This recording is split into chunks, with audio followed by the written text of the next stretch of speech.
Gene, what's the next point? Well, I found that I was spending a lot of time doing things that weren't working, and so it's to change that or stop doing it. One of the things that I spent a lot of time doing over the past several years was to try to break into the REO market, to sell listings that banks had foreclosed on. And so I took classes, I got certifications, I registered with all sorts of banks and outsourcers, and did hundreds of BPOs, broker price opinions. Hundreds? Literally hundreds. Okay. Figuring that that was part of paying my dues to earn the right to listings. And over the course of, say, 5 years, I've had 5 listings, and 4 of them sold. And what I found was that there was so much more brain damage involved, lots and lots of reports and monthly follow-ups and drive-bys and occupancy checks and make sure the windows weren't broken. And then I also got to get paid less because there were more people in the chain to get a piece of that action to pay for their services. And I wasn't dealing with people who I knew and who knew me, and it just wasn't as fun. So I cut out the BPOs altogether, and if I get a listing here and there from the relationships that I built, that I worked to build, great, but I'm not pursuing them because it just isn't fun. Well, it isn't fun, and it also implies something else, which you didn't say, and I know is true. You have to know what's working.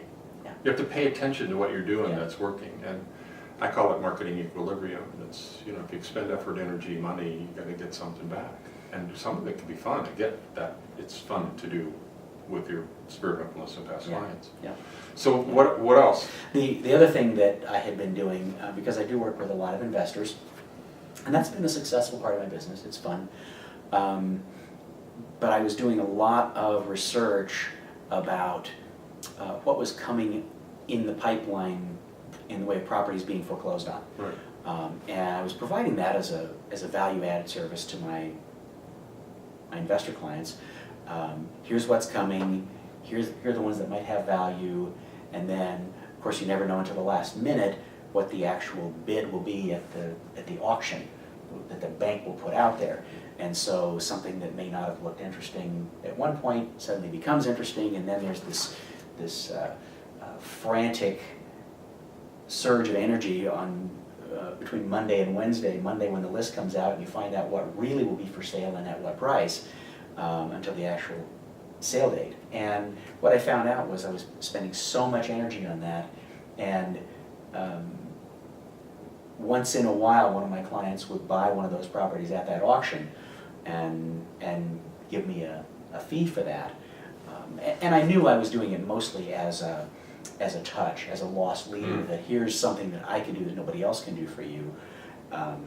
But after a year of having none of those pan out and fewer people paying attention to that, it was another one of those things. It was a lot of effort for no direct reward, and I could use that same amount of time and make so many more touches personally with so many more people that I gave up that this year. Well, I think that's a great observation. Again, a lot of energy expended and not much, you know, not many positive results. Right. So, okay, anything else on that one? I think that covers that one.